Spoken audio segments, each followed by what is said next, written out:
stay tuned for Mystery Theater.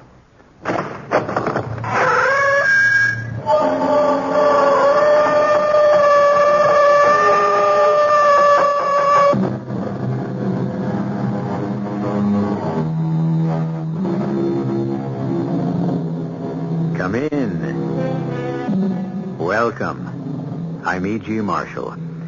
Something that men have been pondering since the dim beginnings of time has been the question of poverty and riches.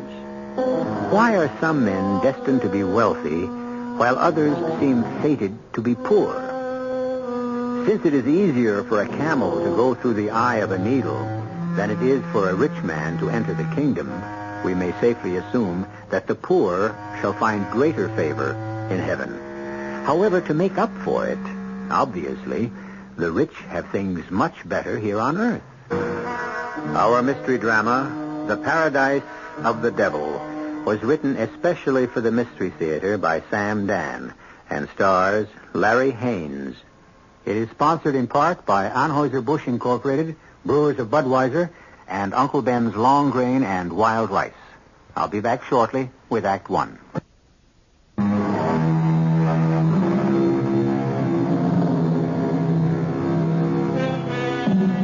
There are those people who will always make money, whether times are good or times are bad. Whatever they touch always seems to turn to gold. On the other hand, we have those people whose timing is always disastrous. Nothing works. Whatever they touch shrinks and shrivels, declines and dwindles.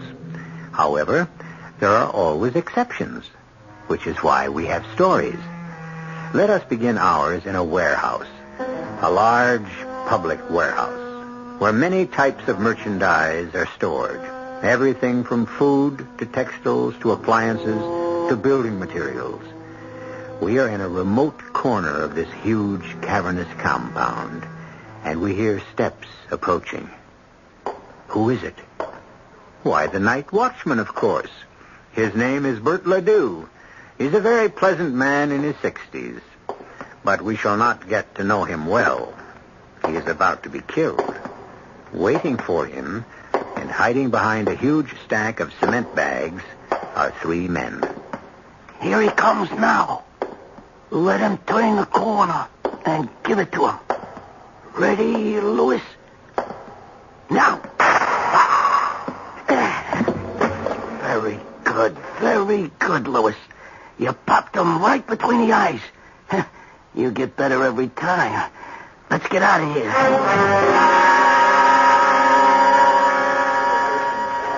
Yes, miss? You don't remember me, Sergeant?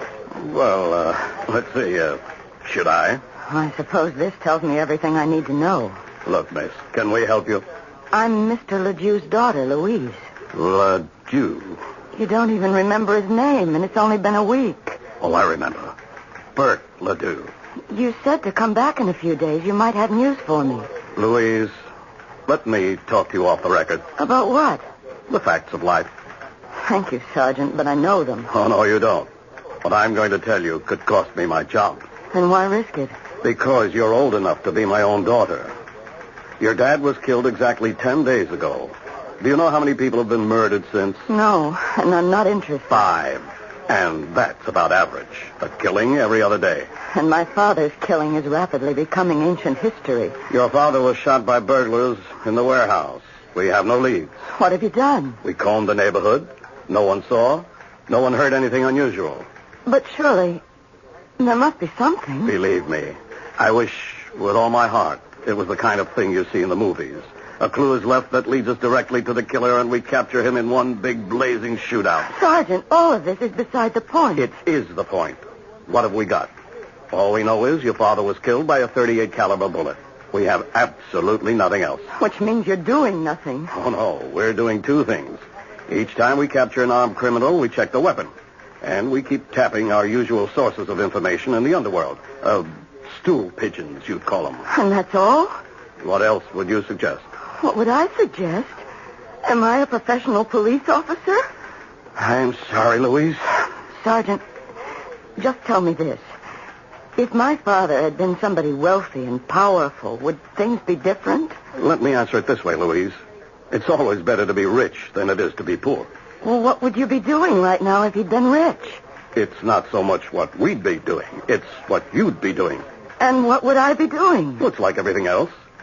If you don't care for the services the city supplies free of charge, you go out and buy your own. You mean I'd hire a private investigator? Oh, an army of them. What? Tell me the name of a good private investigator. I'm not allowed to. Then why did you bring it up? But a private detective will give you no guarantee. I wouldn't even know how to go about it. Tell me the name of someone who wouldn't just waste my money. But it's against regulation. If you were in my place, who would you go to? I promise you, Sergeant, no one will ever know.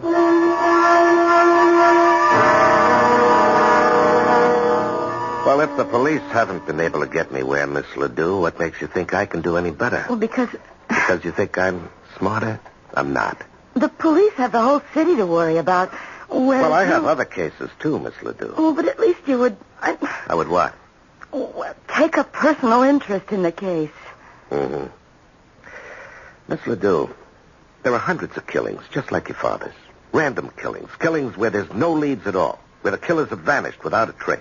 Are you telling me that I must accept the fact that my father's murderer may never be caught? Yes, that's exactly what I'm telling you. If the killer is ever caught, it'll be because he was betrayed by a pal or a woman or arrested for another crime. We can't make those things happen. We have to wait for them. For how long? Well, sometimes forever. In other words, you won't accept the case. And then we have the question of money. Now, your father worked as a night watchman. He wasn't a rich man. And what do you do? I'm a secretary. Ah. Do you have any money? Oh, a few $100 in the bank. Well, I get $95 a day in expenses. How much of my time can you afford? How much do I need? Weeks, maybe months. How can I answer? Mr. Colby, are you familiar with the details of my father's murder? Well, I remember reading in the paper that a night watchman was killed, but that's all I know. Will you do something for me? Go down to the warehouse. Why? Do whatever you have to do to acquaint yourself with what happened. Why? Are you allowed to talk to the police? Of course. Well, find out everything there is to know. And after you do that, if you're convinced there's nothing more to be done, well, that's the way it'll have to be. But if you feel there's something there, anything at all, I'll raise the money to pay your fee. How? I said I would raise it.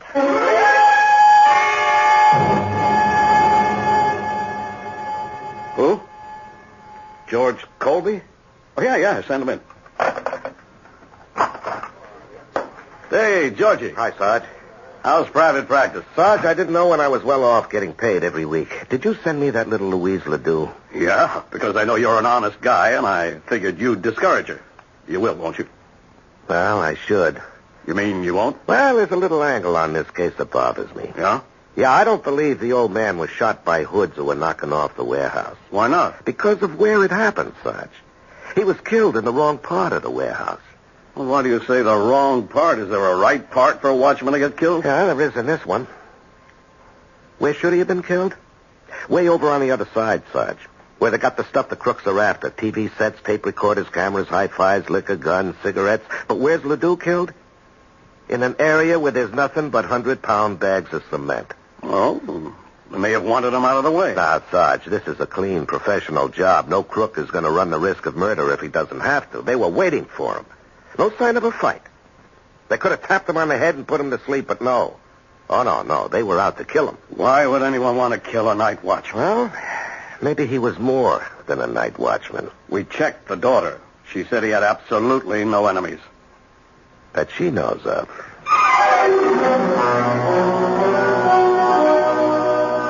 But why? Why would anyone deliberately kill my father? He was the nicest, sweetest... Yeah, I know. To you, he was the nicest, sweetest guy in all the world. Other people may have held a different opinion. Well, talk to his friends. Talk to anyone who knew him. Tell me, had he seemed worried or unhappy? Well, not at all. Actually, it was the other way round. He was quite happy. As a matter of fact, now that you mention it, unusually happy. He kept saying to me, "My dear daughter, there is a law of retribution. Many a villain has been hoist on his own petard." So, but your father was an educated man? Yes. He'd been in business, but he lost everything. Oh. The watchman's job was the only thing he could get. But he was glad. He said it gave him time to think. Uh-huh. And you say he was unusually happy just before he died? Yes. Mm-hmm. And that's what makes it so hard for me to understand why he was deliberately murdered. Oh, I'm not saying he was deliberately murdered, Miss Ledoux. I'm saying I have strong reasons to suspect it. Well, what do you suggest is the next move? Well, you asked me to look into your father's murder, and I did. I don't think it's what it appears to be on the surface. On the other hand, you're not a wealthy girl. Your money could be down the drain. Well, suppose I could raise $10,000. Well, I still couldn't guarantee results. I couldn't pay immediately. I would have to wait for my father's estate to be settled. I thought he didn't have any money. Well, this is a piece of property. The only thing he left. I've already received an offer for it. Uh-huh. Well, I might go through every nickel and we'd be no wiser than we are now. I could be wrong. Mr. Colby, I'm sure you're an extremely ethical person, but isn't it possible for you to talk positively? Miss Ledoux, I don't talk positively and I don't talk negatively. I try to talk truthfully.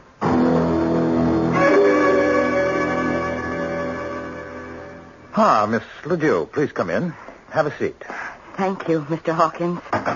I read about your father's death.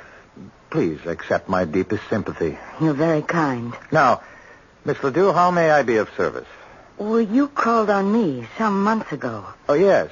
I had the mistaken impression it was your father's address. The land title is in the name of L. Ledoux. That was my father's name, Liebert Ledoux. And yours is Louise, and each of you is listed in the phone book as L. Ledoux. Oh, I would have been willing to sell you the land, but of course it wasn't mine. I thought Dad would be happy to get rid of it, but... Yes, you would think so. $10,000 is a very generous offer. Does that offer still stand, Mr. Hawkins? Well, yes, of course. There are some legal matters to be cleared. The will has to be probated, but I would like to be sure. You see, I need that money. I know. There are so many expenses involved in these unfortunate matters. I'm willing to draw up an agreement to buy the land for $10,000 contingent upon your receiving title. Thank you, sir. And if you're pressed for cash, I'd be happy to advance it. Oh, thank you. You're extremely generous, but he said he could wait. He? Do you mean you owe someone $10,000? You're that deeply in debt? No, but I could be. I've hired a private detective to find my father's murderer. I can think of no better way to spend the money. I see. Well, I hope he's successful. I'm sure he will be. I have a great deal of confidence in this man. Well, thank you for your time, Mr. Hawkins. It's been my pleasure. Goodbye. And you'll hear from me soon. Good day.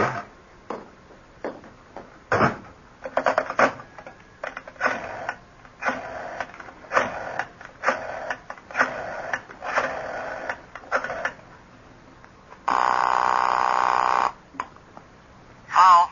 Richie, Yeah, it's Richie. you promised me a clean job on Bert Ledoux. And I give you one. No, you didn't. You must have left a few spots somewhere. You may have to clean it up again.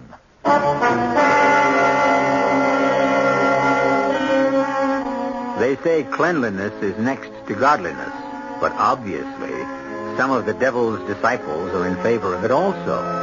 At any rate, as our friends in the sports world would put it, we have given you the matchups. It's Louise Ledoux and George Colby against Mr. Hawkins and Richie. Richie and Hawkins have already scored. But this game has only begun. There is more action when I return with Act 2.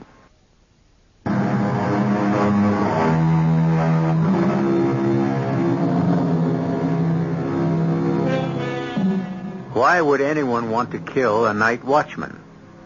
The obvious answer, to rob the building the man has been hired to watch. All too often, the usual answer is usually the correct answer.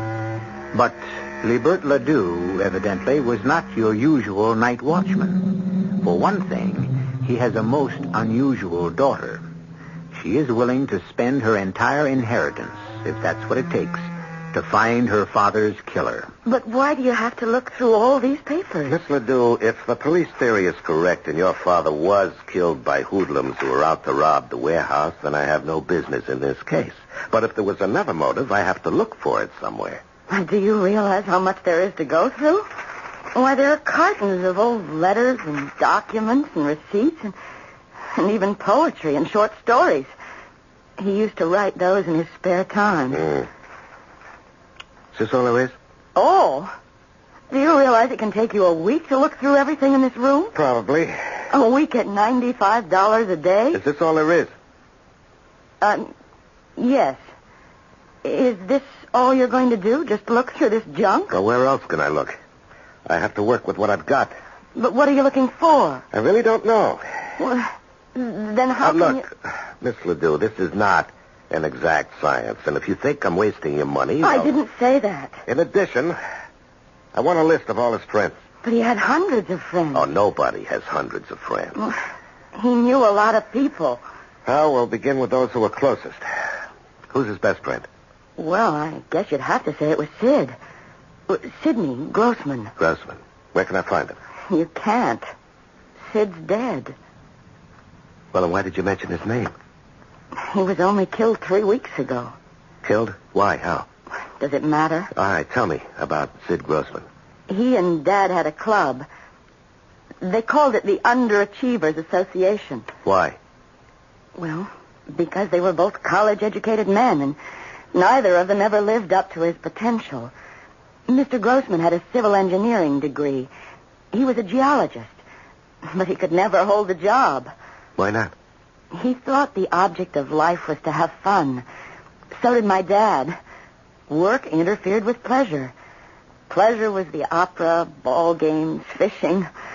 So both of them took jobs which made no demands on them and left them free. I see. And Mr. Grossman was killed, huh? How did it happen? Well, I suppose he was mugged. It was very late at night, but they caught the mugger. Oh, they did, huh? Maybe that's why Dad was talking about retribution. Now, look, Sarge, 2 friends. Each dies violently within a 3-week period. Coincidence? We got the one who killed Grossman. Just a funk. We've got a record for assault and robbery. There is such a thing as coincidence. Yeah, I know. How do you know you got the right guy? He took Grossman's watch, ring, and wallet. He brought him to a small-timer named Legs Barry. Legs tries to be a fence.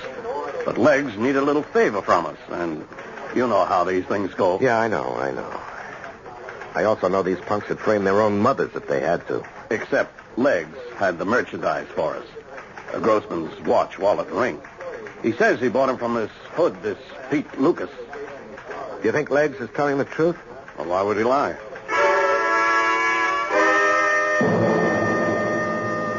I'm being framed. Oh, sure. You're a fine, upright example of red-blooded American manhood, and the police are trying to railroad you. Look, you want to tell them corny jokes? Go into show business. I'm a bum. I never was nothing else. I can't even remember how many people I robbed. And maybe you don't remember robbing Grossman. That one I remember, because that one I didn't do. And you can believe it. Stupid fudge. They don't get me for all the ones I knocked off, but for the one that I didn't... Yeah, life is funny that way, Peter. Tell me, if it wasn't you, how come you fenced off his watch, ring, and wallet? I didn't fence him. This stoolie, this rat Legs Barry, he says I fenced him. Now, why would he lie? Well, they got his girl on a drug charge. He's making a trade. How come he's got the dead man's possessions? Because the mug who done it fenced the stuff with him. Well, why not turn that guy in? Because... How would I know? Well, whoever did it could only have been some punk. Now, why would Legs risk a perjury rap? Don't ask me what's going on. I don't solve crimes. I only commit them. All right. Don't be flip with me, Pete. If you didn't do it, why's the finger on you? Look, I never killed nobody in all my life. Pete, you're not answering me. I want to know if you were fingered, why? Why? Okay, maybe the guy wasn't mugged. Maybe it was something else. Like what? Maybe they wanted to look like he was mugged, so That's where I come in. If you want to have everybody think it was robbery, then I'm the one who can make everybody happy. After all, don't I have the rep? Huh? Well, the jury takes one look at me and I'm up the river. You talk about they. Who are they?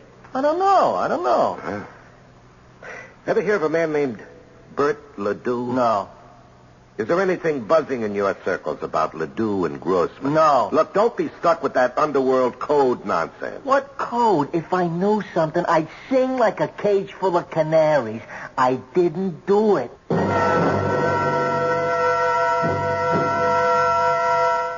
The last words I said to Sid, the last words I said to him in this world, you're crazy. Those 2 words, you're crazy. Yeah, well, I'm sorry, Mrs. Grossman. But it's true, he was crazy. Only a crazy person would go out 2:00 in the morning, and he had just come back. You're back from where, Mrs. Grossman? Do I know? Did I ever know? Him and that crazy Bert Ledoux, they were a pair. Yeah, where had he come back from, Mrs. Grossman? Only the week before. They came to me.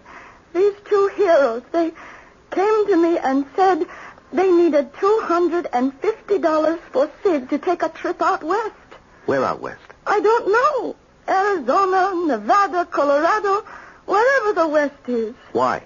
They said that for my sake they were willing to become rich, and Sid had to investigate something. Oh, what? I don't know. One morning he leaves. One midnight he comes back. He says, Ida, we are rich. Well, why? How? Tell me, I said to him. And he says, you must not be bothered with details. Your only job will be to spend the money. With that, he puts on his coat. Where are you going, I ask. I got something to tell Bert. Now? Right now, he says. It cannot wait. You're crazy, I says to him. You're crazy, but he was out the door. Well, what was it he had to tell Bert? I don't know. All I know is the last words I said to him. I said, you're crazy. Did he bring anything home with him from the trip? He brought me a box of candy and a flower. He always did that. But this time he was a little bit crazier than usual. In his suitcase, he had some rocks. What kind of rocks? Rocks. Some of them are just as big as an indoor baseball. Just plain, everyday, common, ordinary rocks. Could I see one? Sure. They're on the table. I keep them there next to his picture. Don't ask me why. Could I borrow one of these? Why? What could it mean to you? It's just a rock. Well, Doc, what's the verdict? Well, if this rock belongs to you and you've got a lot more like it, you are now eligible for membership in the Millionaires Club. Is that so? If it's yours, you are fabulously wealthy. Wouldn't you know it, Doc? It isn't mine. Well, when you brought it down here to the office yesterday, I could tell just by looking that there was a vein of pitch blende running through it, this grayish-black area. Pitch blende? It's the most important source of uranium. Uranium? We've never encountered a higher grade of ore. And it's valuable? If there's enough of it, and from this sample, there has to be. It's about as good financially as striking oil. And in this case, perhaps better. Better? Where you have this kind of quality, you're also not too far from other minerals. Gold, silver, copper. I don't know where you found this, Georgie, but I wish I owned a piece of it. Yeah, so do I, Doc. Well, thanks. Send me the bill. Huh? Oh, if you're headed downtown, I'd appreciate a lift. I'm about ready to close, and I don't have my car. Sure.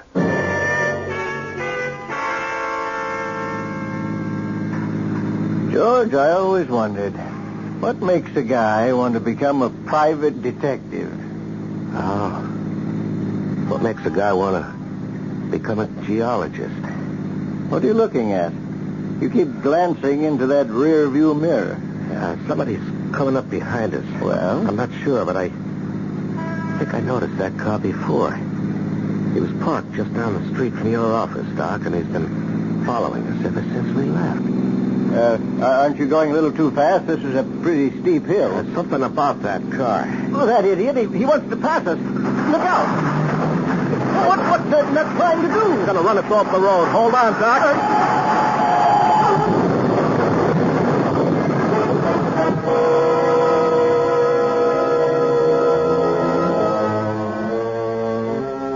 Do these things occur in series of threes?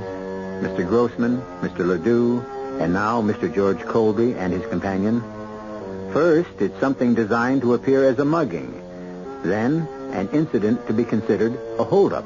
And now, an automobile accident. These things do happen. But we know better. I shall return in just a few moments with Act 3.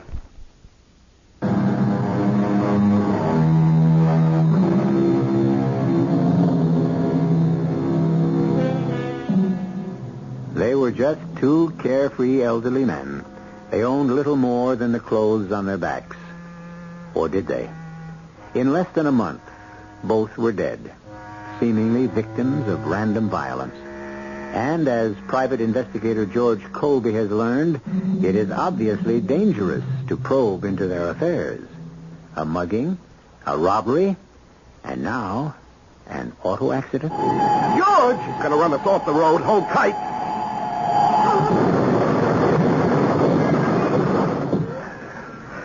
Doctor, I think I'm okay. All right, take a breath. Try to move your arms and legs. Anything hurt? I think I'm okay. You're bleeding. Oh, I don't think it's bad. Can you move? Yeah. Okay, out of the car, quickly. Why? Because we have to burn it.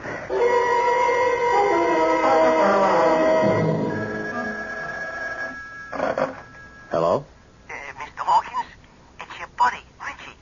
I just seen an awful accident. A car went off the road and into the side of McGregor's Hill. You know that steep one? Are you sure of him? Well, I seen the car. It had blown up, burning all over the place. Well, that's good. He ain't gonna bother nobody. It's a clean job.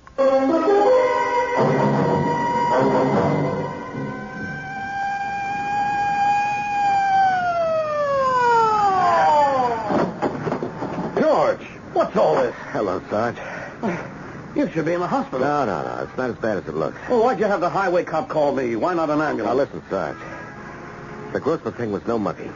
The Ledoux killing was no holdup, and this was no accident. What are you talking about? We were forced off the road. Could you see by whom? No, it happened too fast. Now, look, Sarge, can you give it out that we were killed? I can't do that. Why not? Well, because Now, look, Sarge. 2 men have already been murdered. Whoever was after them is after me. Let them think they're in the clear. Have you got a line on who the killer could be? No, not yet. But I know who to ask.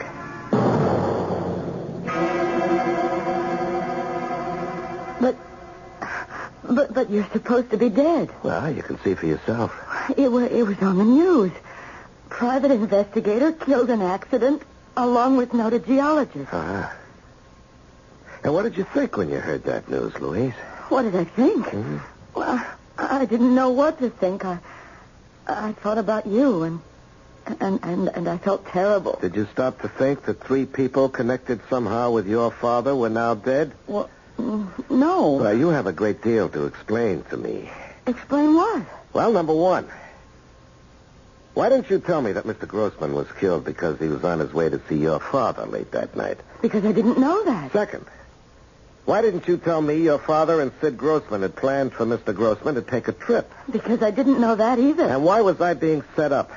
I don't understand what you're saying. Because you wanted me killed. I wanted you killed. You hired me to make it look good, and then when I started to come close... I don't know what you're talking about. But who else but you knew I was working on this case? Think about that. Only 2 people knew. Sergeant Weller and you. I vouch for Weller. Now let's talk about you. But how are you going to pay me for my work? I told you. I'm waiting for my father's will to be probated. You agree? Yeah, well, let's talk about your father's will. What does that have to do with Everything is tied to everything else. You said he owned property. That's all he owns. Would it be out west? Yes, but it's worthless. You sure of that? Of course I'm sure. How could you count on selling it to pay my fee? And where did you get the figure of $10,000? Because that's what I was offered for it. By whom? But somebody. You never smell a rat, do you? Will you please tell me what you're getting at? You say the property is worthless. Now, why should anybody be willing to buy it for $10,000? Oh, that's nothing. $10,000 is nothing? It's only $10 an acre. Your father owned 1,000 acres. Of what? Sand, rocks, hundreds of miles from nowhere. 1,000 acres of, let's see, do you know how much money that land is worth? It's just desert. It's got what could be the richest load of uranium in the world. There could also be gold, silver, copper. It's a treasure chest. So that's why the man wanted to buy it. Which man? Oh, let me think for a minute. Let me think. Mr. Colby, I know now who killed my father. Who? Who's the killer? I am. You? You went into that warehouse and fired the shot? No, I didn't go there. I didn't hold the gun. I didn't pull the trigger, but it happened all because of me. Of course. And now I know why they tried to kill you, too. Mr. Colby, I am not the only one who, in addition to Sergeant Weller, knew you were on the case. There is another person. Who? The man who wants to buy the land from me. What's his name? Hawkins. Gerald F. Hawkins. How come he knew? Well, because I told him. It slipped out. I mentioned that I needed money to pay a private investigator to help find my father's killer. He's the only other person who knew. All right. Now, why do you say you killed your father? Oh, I said I was responsible. A couple of months ago, a man called on me. Are you El LeJew, he asked. I told him I was. He said I was the owner of record of a piece of property in Nevada. I said he must mean my father. And he said, of course, Liebert LeJew, your father must still be alive. He said, I sold him the property 30 years ago, and now I want to buy it back. Did he say why? Well, because it was worthless, and he didn't know it at the time, and he had come into some money, and he was trying to, to clear his name by making it up to people. He struck me as a very kindly gentleman at the time. Yeah, so this, Mr. Hawkins went to your father. Well, Dad must have turned him down. Mr. Hawkins came back to me, and he said, do you suppose I might be able to convince your father to sell? He'll never get another chance. And this way, he'll get 10 times his money back. Uh-huh. And what did you say to Mr. Hawkins? Well, I see now. I signed my father's death warrant. Oh, come on. I told Mr. Hawkins, once my dad decides that's the end of it, if the land were mine, I'd be glad to get rid of it. Don't you understand? He took that to mean that if Dad were out of the way... Now, he'd have killed your father anyway. Taking his chances with you. Now, about this land... Well, I'll show you. Here. I have the papers in my pocketbook. Why didn't you show these to me before? Read the pamphlet. It goes back over 30 years. Paradise of the Devil. The name of the development. Yeah, I understand. Tell me, why didn't you want me to see this before? Well, because... I didn't want you to know my father could have been so... So, naive? Yes. I was ashamed. Uh-huh. Paradise of the Devil. At first sight, a desert inferno, but there's magic in this land. Deep underneath run the waters of life. Healthful, invigorating waters of youth. The paradise of the devil can become a spa to rival the great watering places of Europe. Stake your claim to unbelievable wealth, only $1 per acre. Act now before it's all gone. And my father believed it. My father bought it. You know, in a way, the guy who hustled this was right. There's unbelievable wealth under that ground, and the swindler swindled himself out of it. Now he wants it back. He can't get it back now that I know. Now what are you going to do?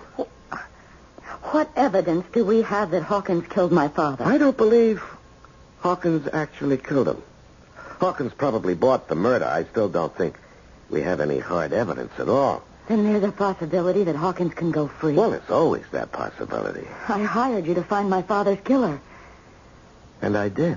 To my satisfaction. What about the law? Oh, well, for that we have to dig. Very well. You dig. Right now, I can afford to have you dig forever.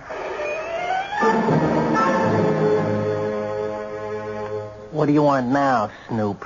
Some more information, Pete. You know, you could spend the rest of your life in jail. Unless you help me get you out of here. Why should you care about me? Oh, I don't, Pete. And the world would be much better off if you remained in the clink, but you're part of something else. Now, do you know a guy named Hawkins? No. Well, have you ever heard of a guy named Hawkins? That's different. Yeah. Yeah, I heard of a guy named Hawkins. In what connection? He would need a strong arm from time to time. Did he ever hire you? Me? Nah. Why not? I'm too nice for him. He uses Attila the Hun. Attila the Hun? His real name is Richie. Where can I find Richie? I don't know. Try a couple of joints along the strip.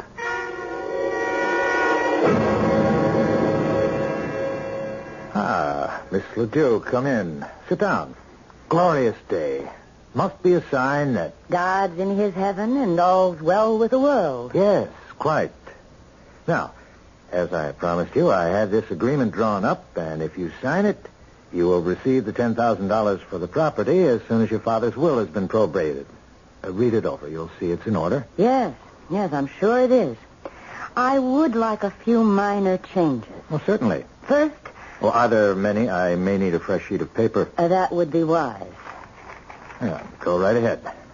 I, Gerald F. Hawkins, admit complicity in the murder of Liebert Ledoux and Sidney Grossman. Miss Ledoux, what are you saying? I think you heard me. This was so I could swindle Mr. Ledoux's daughter out of some uranium-rich property. I really don't understand. I hope you see this gun I'm holding in my hand. Now, Miss Ledoux, don't be foolish. You can't prove anything. Right as I tell you, or I'll kill you. You'll go to prison. I'll have avenged my father's death. Don't turn around, sister. Drop the rod. Richie. Yeah, Richie. I come by for my pay, and I hear this little show going on. Come on, sister, drop it. That's nice. We have to get rid of her. She knows. Yeah, we'll get rid of her. I'll make it clean. First, we get rid of you, pal. What? I just found out what's going on. All the uranium in the world. I understand it's like gold, oil, you know. Now it's mine. Yours? Why not? Do I have to be a bum all my life? I knock you off with her pistol. She did it because you're responsible for her old man's death. No, Richie. You are, ain't you? You hired me. I took care of both of them for you. Ledoux and Grossman. That's true, ain't it? Yes, but I paid you. I'll pay you more. Now I knock you off. Then I make her sign a bill of sale, turning the land over to me. I'll never Don't say that, sister. Once I start to convince you, you'll beg me to let you sign. Then, filled with remorse, as it says in the books, you turn the gun on yourself. Richie, you're crazy. Sure he's crazy. Hey, remember... You're dead. I told you he was crazy. You can see him alive. George, Mr. Colvin. Everybody stand still, especially you, Richie. Your guys got it all down on the tape recorder, Sarge? Yeah, we got it. But I don't understand how... It's all a mistake. It's a frame-up. Maybe it is, maybe it ain't. Let's wait for the jury to decide that. Sergeant, why did you take him in? You bet. Let's get moving. All right, boys, come on. Nice and cool. Oh, I did something stupid. I know it. What would you have done if I wasn't able to get a line on Richie? You know, you'd have been dead. But you did get a line on him. And I'm alive. You just don't think. I never did. And I won't start now. Besides, I don't have to think. Why should I? Why should you? Why should I when you can do all my thinking for me?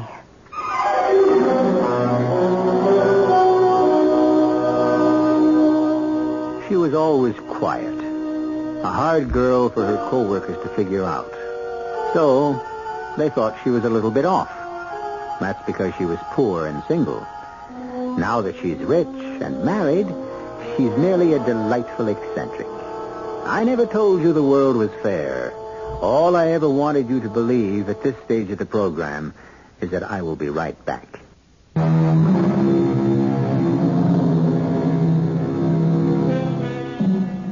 It's true. If you cast your bread upon the waters, you will find it again increased, but it will still be bread. On the other hand, there are some people who cast bread and recover cake. Who is to say that good-natured, gullible, trusting Bert Ledoux, who was cheated by everyone, wouldn't have had the last laugh after all? Who can say he didn't make a really smart investment 30 years ago? And actually, it's not that he wasn't smart. He just didn't have enough luck.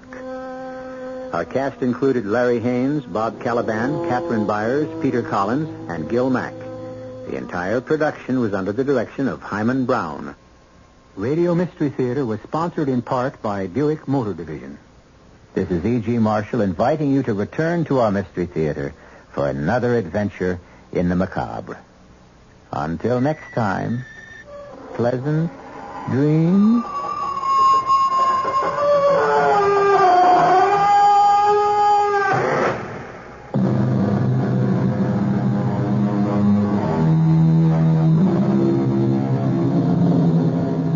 Tonight's WR Mystery Theater was also brought to you in part by ShopRite Supermarkets, where you get a lot more for a little less. The preceding program is furnished by the Columbia Broadcasting System.